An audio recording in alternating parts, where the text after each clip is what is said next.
l'ombre, la lumière et le chemin vers soi. Bienvenue sur l'Esprit de Jung.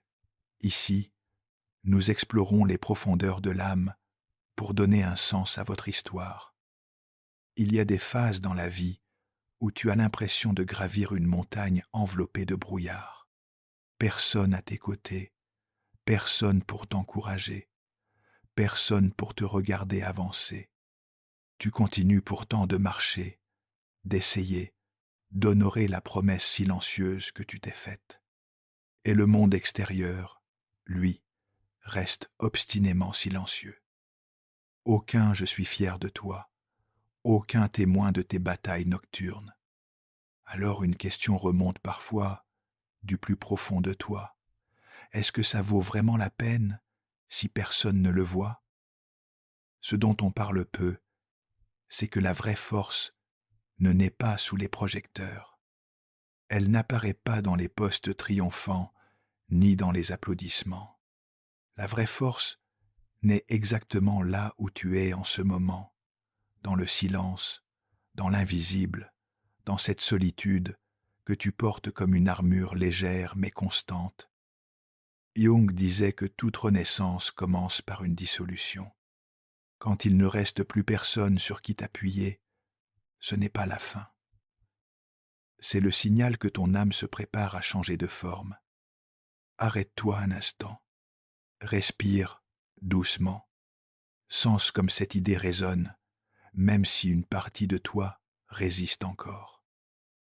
Dans ce voyage, nous allons traverser 7 étapes, 7 passages pour te relever, même quand personne n'est à tes côtés.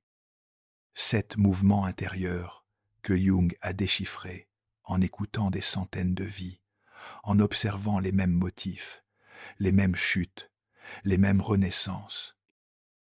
La plupart des gens n'en franchissent que les premiers mètres, parce qu'ils attendent toujours qu'une main extérieure les tire hors de la nuit.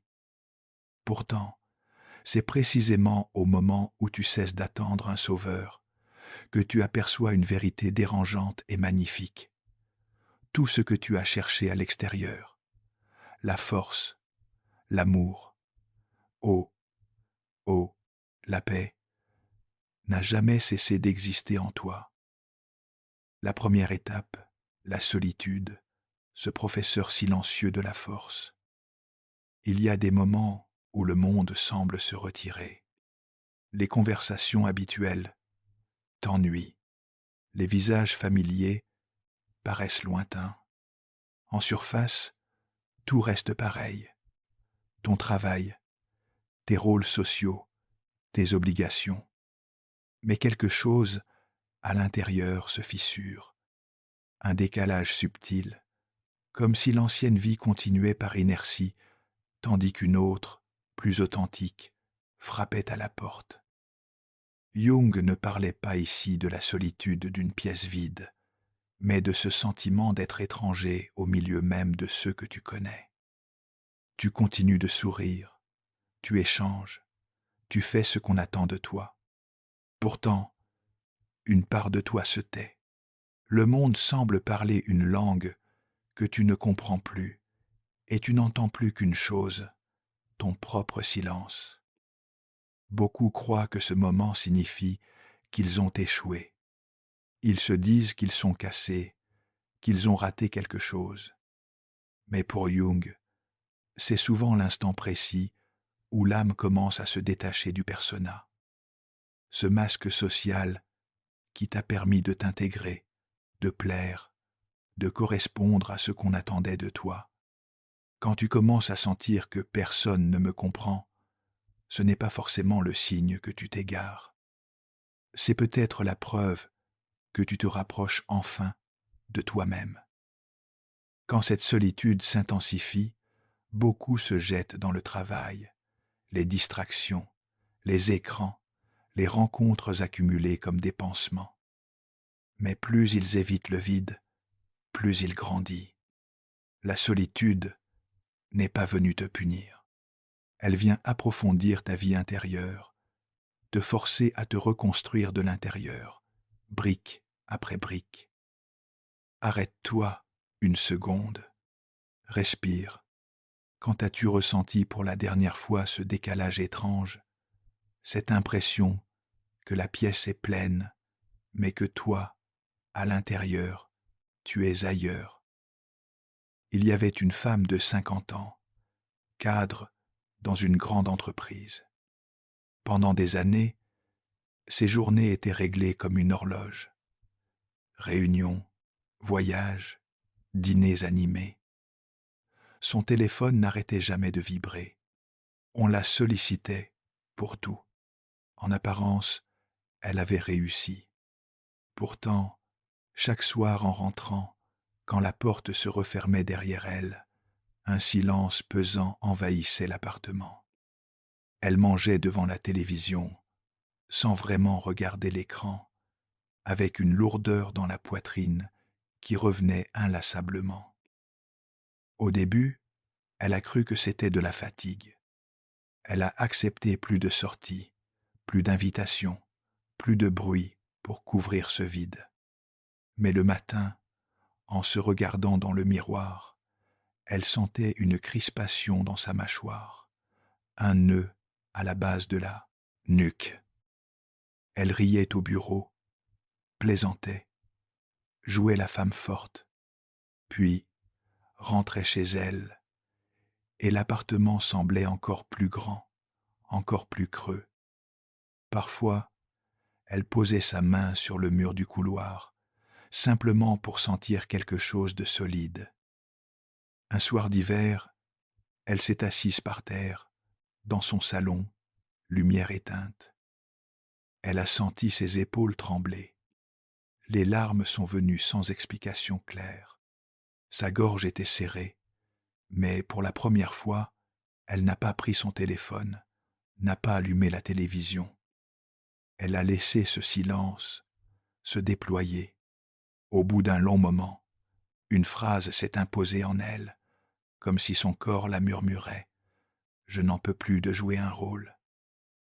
Elle n'a pas tout changé du jour au lendemain, mais elle a commencé à rentrer plus tôt, à éteindre ses écrans, à écrire chaque soir tout ce qu'elle n'osait pas dire à voix haute. Au fil des mois, elle a repris des études de psychologie à temps partiel, a demandé un aménagement de poste, a renoué avec le dessin qu'elle aimait enfant. 6 mois plus tard, elle disait sentir moins de tension dans sa nuque. Une paix discrète, fragile mais réelle, avait pris la place du vide écrasant. Ce retournement intérieur lui a révélé que la solitude n'était pas un verdict, mais un seuil. Quand le vieux rôle devient trop étroit, ce silence qui fait peur est souvent l'atelier dans lequel une vie plus vraie commence à se dessiner. Jusqu'ici, nous avons exploré comment la solitude marque le début d'un déplacement intérieur, du masque vers le cœur. Dans la vie de tous les jours, cela surgit quand tu es entouré lors d'un dîner et que, malgré les rires, quelque chose en toi se sent profondément absent. Mais une question demeure. Que faire de cette absence quand elle devient douloureuse, au lieu de courir chercher un autre regard pour la combler? La deuxième étape consiste à cesser de chercher le réconfort émotionnel chez les autres à tout prix. Jung rappelait que la véritable solitude ne vient pas du manque de personnes autour de soi, mais de l'impossibilité de partager ce qui compte vraiment. Quand tu dépends du moindre message, de la moindre réaction, de la moindre présence pour te sentir exister, chaque silence devient une torture. Ce n'est plus de l'amour, c'est une dépendance affective, une façon subtile de confier la clé de ta valeur à la poche ou au clavier de quelqu'un d'autre. L'ego immature cherche sans cesse un miroir pour se rassurer. Dis-moi que j'existe, dis-moi que je compte. Mais plus tu cherches ce baume à l'extérieur, plus tu perds le contact avec la source intérieure de consolation. Pose un instant, respire profondément, pense à une situation où tu as attendu frénétiquement une réponse, un appel, un signe. Ne ljuge pas. Observe simplement ce que cela fait dans ton corps. Je te propose maintenant une courte pratique. Tu peux la faire là où tu es, discrètement. Assieds-toi confortablement ou laisse ton dos se redresser légèrement. Inspire lentement par le nez, compte jusqu'à 3, puis expire par la bouche. Place doucement ta main sur ta poitrine. Rappelle à ton esprit une émotion difficile récente, un moment où tu aurais aimé que quelqu'un te comprenne mieux. Ne revis pas la scène en détail. Contente-toi de sentir la trace que cela laisse dans ton corps, une chaleur, une pointe dans le ventre, une pression dans la gorge. Maintenant, à voix basse ou intérieurement, dis-toi, je suis encore là avec toi. Reste quelques instants avec cette phrase, comme si tu t'adressais à un enfant que tu tiens dans tes bras. Prends encore 2 respirations lentes. Puis, laisse revenir le regard vers l'extérieur. Ce simple geste est une porte vers l'indépendance émotionnelle. Il ne s'agit pas de devenir froid ou fermé. Il s'agit de devenir, pour toi-même, ce parent intérieur qui écoute, qui accueille, au lieu d'attendre sans cesse ce rôle de l'autre. Quand cette compétence se développe, tu peux aimer sans t'accrocher, t'attacher sans te dissoudre, traverser l'absence sans disparaître. So far, non. Jusqu'ici, nous avons exploré comment la solitude et l'arrêt de la dépendance affective ouvrent un espace plus vaste en toi. Dans la vie réelle, cela apparaît lorsque tu choisis de ne plus envoyer un 3e message désespéré, mais de te parler avec douceur au lieu d'insister. Mais il reste une autre chaîne subtile dont l'ego raffole. La plainte, ce langage discret de la victimisation qui épuise ta force sans que tu t'en rendes compte. La 3e étape consiste à cesser de te plaindre. La plainte donne l'illusion d'agir. Elle occupe la bouche, elle occupe l'esprit, mais elle ne change rien. Elle te maintient dans une position où tu peux te dire « je n'y suis pour rien, je n'y suis pour rien ». À chaque « pourquoi moi », tu renforces l'idée que le monde te fait quelque chose et que toi, tu n'as aucun pouvoir. Jung parlait de l'ombre de l'auto-apitoiement. Tant que tu restes là, tu n'es plus sujet de ta vie, tu n'es qu'un spectateur amer. Bien sûr, il y a des injustices réelles, des blessures profondes. Les reconnaître est nécessaire, mais vivre dans la plainte, c'est habiter en permanence la scène de l'accident, sans jamais reconstruire la maison derrière. Imagine une pierre au fond d'une rivière. Le courant la heurte, la bouscule, la roule. À force, ce mouvement qui semblait d'abord brutal polit sa surface. Il ne s'agit pas de glorifier la souffrance, mais de reconnaître ton choix secret. Laisser le courant te définir, ou en faire un mouvement de transformation. Il y avait un instituteur de 58 ans. Toute sa vie, il avait enseigné avec passion. Il connaissait les prénoms des anciens élèves, leurs histoires, leurs difficultés. Puis, une nouvelle direction est arrivée. Réforme, formulaire, évaluation standardisée. Il se sentait dépossédé de son métier. Tous les soirs, en rentrant, il racontait à sa femme à quel point tout était devenu absurde. Il se couchait avec une boule dans l'estomac, les mâchoires serrées, le cœur plein d'amertume. Pendant presque 1 an, il a répété la même histoire, à ses collègues, à ses amis, à sa famille. Chaque conversation tournait autour de ce lamentable système, de ses supérieurs incompétents, de ses parents ingrats. Plus il parlait, plus la tension montait dans sa poitrine, plus il se sentait impuissant. Une nuit, réveillé à 3 heures du matin, il a senti son cœur battre fort, comme s'il voulait sortir de sa cage thoracique. Il s'est assis sur le bord du lit, les mains tremblantes. Une pensée l'a traversé. Si je continue comme ça, je vais m'user jusqu'à l'os. Le lendemain, au lieu de déverser une nouvelle fois sa colère dans la salle des profs, il a pris un cahier. Il a écrit d'un côté tout ce qu'il ne supportait plus. De l'autre, une question. Qu'est-ce qui dépend encore de moi? Il a noté de petites choses. La façon de commencer ses cours, le ton de sa voix, le temps qu'il consacrait à écouter un élève isolé. Il a décidé, pour une semaine seulement, d'arrêter de se plaindre et d'expérimenter.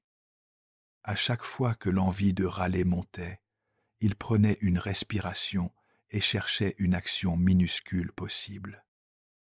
6 mois plus tard, l'institution n'avait pas changé. Les formulaires existaient toujours, mais quelque chose en lui avait bougé. Il s'était mis à animer un atelier de lecture avec quelques élèves en difficulté après la classe. Il avait proposé un projet à la bibliothèque municipale. Il rentrait encore fatigué, mais la boule dans l'estomac avait diminué. Il disait se sentir moins victime, davantage artisan de petites lumières, dans un système imparfait. Ce déplacement ne nie pas la douleur ni l'injustice, mais il les remet à leur juste place. Entre « pourquoi moi » et « que puis-je faire avec ça ?» il y a parfois la distance entière entre l'impuissance et la naissance d'une force nouvelle. Arrête-toi une seconde. Respire. Quand tu racontes ton histoire ces derniers temps, parles-tu plus de ce qu'on t'a fait ou de ce que tu es en train de créer malgré tout? La 4e étape, c'est devenir ta propre source de validation. Tu peux avoir cessé de te plaindre, commencer à agir, et pourtant te heurter à un mur silencieux. Personne ne te félicite, personne ne remarque tes efforts. Pour beaucoup, c'est là que l'élan retombe, non parce qu'ils sont incapables, mais parce qu'ils craignent l'invisibilité plus que l'effort. Jung affirmait que la chose la plus terrifiante est de s'accepter complètement. Tant que ta valeur dépend du regard de l'autre, tu restes à moitié en exil de toi-même. La vraie validation commence quand tu n'as plus besoin de témoins extérieurs pour reconnaître ta propre intégrité. Pense un instant à Cassandre, cette figure de la mythologie grecque à qui l'on accorda le don de prophétie, mais que plus personne ne croyait. Elle voyait la vérité, avertissait, criait parfois, et les autres riaient, la jugeaient délirante. Pourtant, elle n'a pas trahi ce qu'elle percevait. À un niveau symbolique, Cassandre représente chaque être humain qui continue d'honorer sa vérité intérieure alors que personne autour ne la reconnaît. Pause. Respire doucement. Quand as-tu eu le sentiment d'apporter quelque chose de juste, de beau, et que pourtant personne ne l'a vu? Il y avait une pharmacienne de 47 ans. Sa journée se déroulait derrière un comptoir, entre ordonnances, conseils, inventaires. Depuis des années, elle prenait le temps d'écouter les personnes âgées isolées, de vérifier 2 fois les traitements des plus fragiles, de glisser un mot rassurant aux adolescents anxieux. Le soir, elle restait souvent la dernière à fermer, rangeant les rayons, vérifiant les dates de péremption. Lorsque des primes étaient attribuées, c'était presque toujours son collègue, plus brillant, à l'oral, qui était mis en avant. Elle rentrait chez elle avec une lourdeur dans les épaules et une pensée récurrente. À quoi bon? Un jour, après une réunion d'équipe particulièrement frustrante, elle est rentrée chez elle avec la nuque extrêmement tendue. Elle a posé son sac, s'est regardée dans le miroir du couloir et a senti une brûlure monter derrière les yeux. Au lieu d'avaler sa colère, elle a pris un cahier vierge. Elle a noté, un par un, tous les gestes qu'elle faisait au quotidien et que personne ne voyait. Appeler un médecin pour clarifier une posologie, expliquer patiemment un traitement complexe, offrir un verre d'eau à quelqu'un qui venait de perdre un proche. En relisant ces lignes, elle a senti sa respiration s'approfondir. Son cœur battait encore vite, mais une chaleur douce se répandait dans sa poitrine. Les jours suivants, elle a décidé de célébrer elle-même ses propres victoires. Après un échange difficile bien mené, elle s'accordait un petit rituel, un thé en silence, quelques pages d'un livre qu'elle aimait. Elle a aussi appris à dire non à certaines charges supplémentaires qu'on lui confiait par habitude. 6 mois plus tard, elle n'avait pas forcément plus de reconnaissance officielle. Mais son dos était moins crispé, sa voix plus posée, sa présence plus ancrée. Elle disait « Je ne travaille plus pour être vue. Je travaille pour me regarder dans les yeux sans honte. » Ce déplacement illustre quelque chose de crucial. Quand tu deviens ton propre témoin, la validation externe peut venir ou non. Elle cesse de dicter la valeur de ta journée. Tu agis alors non pour obtenir une médaille, mais parce que ce que tu fais correspond à qui tu choisis d'être. Jusqu'ici, nous avons exploré comment solitude, autonomie émotionnelle, arrêt de la plainte et validation intérieure déplacent ton centre de gravité de l'extérieur vers l'intérieur. Dans la vie quotidienne, cela se manifeste quand tu termines une tâche difficile et que, même sans félicitations, tu te prends dans les bras intérieurement au lieu de minimiser ce que tu as fait. Mais il reste une étape redoutée, celle où, malgré cette force nouvelle, tu tombes encore, tu échoues, et où personne n'est là pour te relever. La 5e étape consiste à transformer l'échec en feu.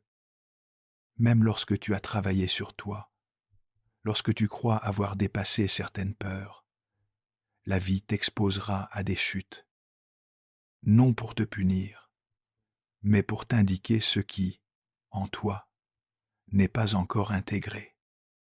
Chaque fois que tu trébuches, une partie de ton ombre se trouve dévoilée, orgueil blessé, peur du jugement, besoin caché d'être parfait.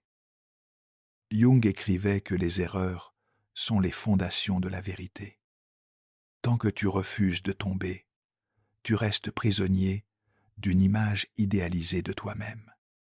Quand tu acceptes de regarder ta chute sans te condamner, quelque chose de plus humain, de plus vrai, apparaît.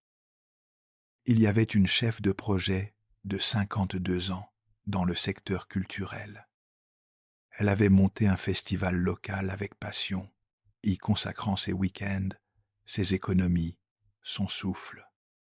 Les premières années, le succès était au rendez-vous. Puis, une nouvelle équipe municipale a coupé une partie des subventions. Des partenaires se sont retirés, des bénévoles se sont lassés. L'édition suivante a été un semi-désastre. Peu de public, dettes, critiques acerbes dans la presse locale. Elle est rentrée chez elle avec un poids écrasant sur la poitrine, la gorge nouée, incapable de trouver le sommeil pendant plusieurs nuits.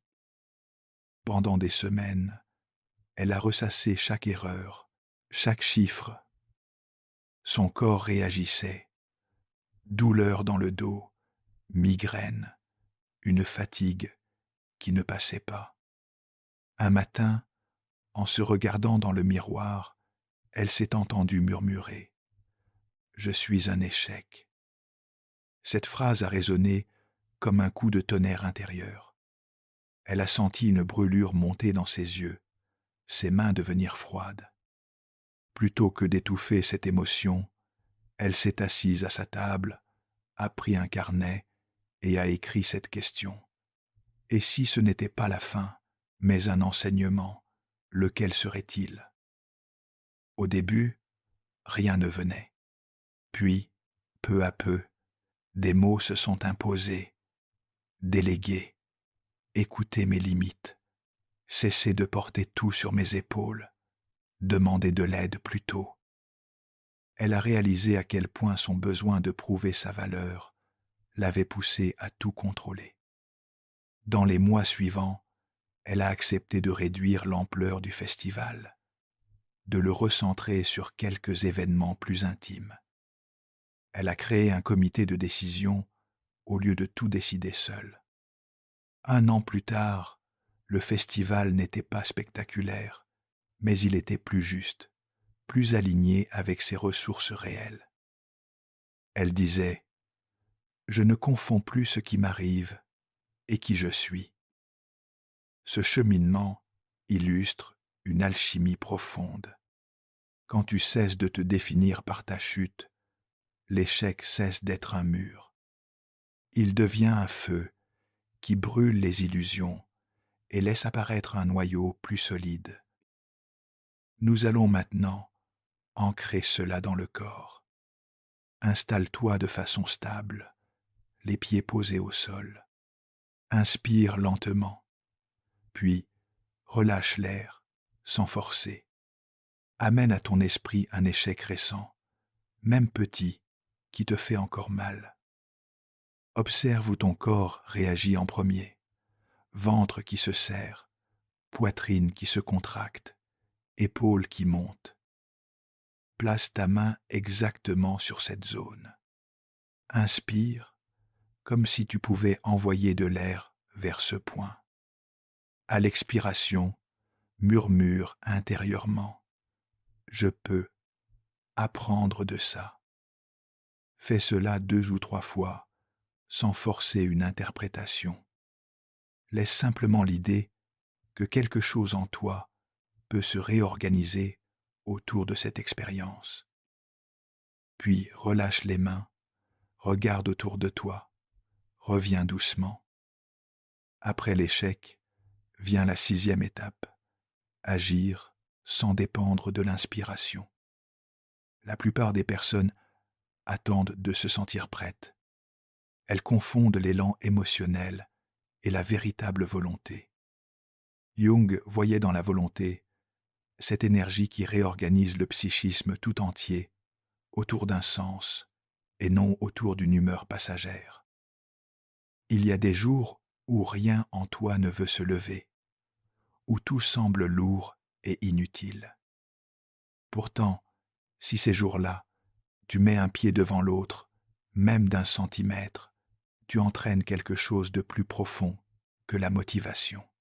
Tu entraînes la fidélité à ton propre chemin. Respire un instant. Laisse cette question descendre. Combien de choses importantes as-tu repoussées parce que tu attendais le moment idéal, l'élan parfait? Jung disait que la liberté n'est pas de faire ce que l'on aime, mais de faire avec joie ce qui est nécessaire. La volonté mûre ne nuit pas les émotions, mais ne leur donne plus les clés de la maison. Les jours d'enthousiasme, elle avance. Les jours de lassitude, elle avance un peu moins, mais elle reste en mouvement. La 7e et dernière étape est peut-être la plus fine, comprendre que tu n'as besoin de personne pour te comprendre totalement. Tu peux désirer l'écoute, l'échange, la tendresse. C'est humain, mais exiger d'être compris dans les moindres replis, c'est attendre des autres qu'ils lisent un livre qu'ils ne peuvent pas entièrement déchiffrer. Jung écrivait que tes visions ne deviendront claires que lorsque tu pourras regarder dans ton propre cœur. Tant que tu demandes au monde qui suis-je, tu restes dépendant d'une image reflétée, toujours partielle. Quand tu commences à te demander de quoi ai-je vraiment besoin, au plus profond, le voile de l'inconscient se soulève lentement. Il y avait une femme de 43 ans, illustratrice indépendante. Elle avait passé des années à adapter son style aux tendances, aux attentes des clients, aux réseaux sociaux. Ses dessins plaisaient, mais elle se sentait de plus en plus vide après chaque commande. Son corps lui envoyait des signaux: douleur au poignet, fatigue oculaire, un poids entre les omoplates, comme si quelqu'un s'y était assis. Elle répétait souvent: « Personne ne comprend ce que j'essaie vraiment de faire. » Un automne, épuisée, elle a loué une petite maison près d'un lac. Pas de connexion Internet, pas de téléphone portable, seulement quelques carnets, des pinceaux, de la peinture. Les premiers jours, elle ne savait plus quoi dessiner. Ses mains étaient engourdies, son souffle court à l'idée même de créer sans consigne. Une nuit, réveillée par le bruit du vent, elle s'est levée, a ouvert la fenêtre. L'air froid lui a saisi le visage. Elle a senti son cœur battre plus lentement, une sorte de vide calme s'installer. Elle a posé une feuille sur la table et a simplement tracé ce qui venait, sans chercher à plaire. Les jours suivants, elle a répété ce rituel, se lever tôt, regarder la lumière sur l'eau, puis dessiner ce qui remontait de ses rêves, de ses peurs, de ses souvenirs d'enfance. Ces images étaient brutes, parfois dérangeantes, sans souci de vendeur ou de like. Mais en les regardant, elle sentait une chaleur nouvelle dans la poitrine, comme si, enfin, quelque chose d'authentique prenait forme. De retour en ville, elle a commencé à proposer ce nouveau travail, sans attente. Une petite galerie a été touchée par cette vérité nue et lui a proposé une exposition. Elle disait: « Quand j'ai cessé d'essayer d'être comprise, j'ai commencé à être vue pour de vrai. » Ce paradoxe est au cœur de l'individuation jungienne. Quand tu renonces à faire de la compréhension extérieure la condition de ton existence, tu deviens un centre de gravité intérieur. Tu n'es plus en quête d'un miroir parfait. Tu deviens peu à peu ce phare immobile qui éclaire sans crier, qui tient sa place sans courir après les bateaux. Arrête-toi un instant, pose, si tu le peux, ta main sur ton cœur. Laisse monter la question. Et si, pendant un moment, je cessais de vouloir expliquer qui je suis pour simplement me sentir vivant, ici, maintenant? C'est ainsi que tu te relèves, même quand personne n'est à tes côtés. Non pas grâce à un discours motivant ou à un sauveur providentiel, mais en transformant chaque solitude en espace de rencontre avec toi-même, chaque silence en carburant, chaque chute en fondation de ta force. Une personne capable de se relever seule n'est pas celle qui ne souffre plus. C'est celle qui a appris à faire de sa souffrance une matière plutôt qu'une identité. Si quelque chose en toi s'est reconnu dans ces mots, sache que tu n'es pas isolé dans cette traversée. Des milliers de personnes marchent en ce moment même, dans ce brouillard où l'on se défait de l'ancien soi pour laisser naître autre chose. Peut-être connais-tu quelqu'un qui a besoin d'entendre cela aujourd'hui. Tu n'as pas besoin d'un long discours. Parfois, un simple